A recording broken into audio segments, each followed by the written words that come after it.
ராஜபாளையம் மேற்கு தொடர்ச்சி மலையில் நேற்று பெய்த கனமழை காரணமாக அடிவாரத்தில் உள்ள அய்யனார் கோயில் ஆற்றில் வெள்ளப்பெருக்கு ஏற்பட்டுள்ளது. இதுகுறித்த விவரங்களை செய்தியாளர் கணேஷ் வழங்க கேட்கலாம். கணேஷ், விவரங்கள்.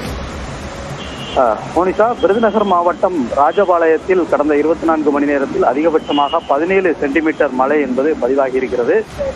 இந்த குறிப்பாக ராஜபாளையம் மேற்கு தொடர்ச்சி மலையடிவார பகுதிகளில் பெய்த அதி கனமழையின் காரணமாக நீராவி, முள்ளிக்கடவு, மாவுரிசி அம்மன் கோவில் உள்ளிட்ட பகுதிகளில் நீர்வரத்து என்பது அதிகரித்திருக்கிறது. இதன் காரணமாக அய்யனார் கோவில் ஆற்றில் தற்போது வெள்ளப்பெருக்கானது ஏற்பட்டிருக்கிறது.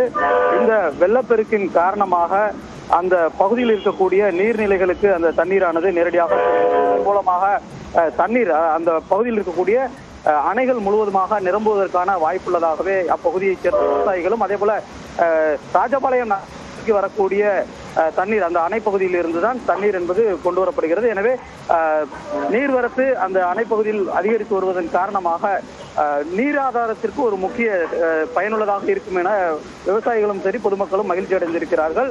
தொடர்ந்து அந்த அய்யனார் ஆற்றில் வெள்ளப்பெருக்கு ஏற்பட்டுள்ளதன் காரணமாக குறிப்பாக விடுமுறை நாட்களில் அங்கு அதிக அளவில் சுற்றுலா பயணிகள் செல்வார்கள். எனவே அந்த பகுதியில் தற்போதைக்கு செல்ல வேண்டாம், ஆற்றில் வெள்ளப்பெருக்கு ஏற்பட்டுள்ளதன் காரணமாக பொதுமக்களின் பாதுகாப்பு கருதி அங்கு பொதுமக்கள் யாரும் செல்ல வேண்டாம் என்ற ஒரு தகவலையும் அங்கு வனத்துறையினர் மற்றும் பல்வேறு துறை, அதாவது பொதுப்பணித்துறை அதிகாரிகள் எச்சரிக்கை விடுத்திருக்கிறார்கள். மனிதா, விவரங்களை பதிவு செய்தமைக்கு நன்றி கணேஷ்.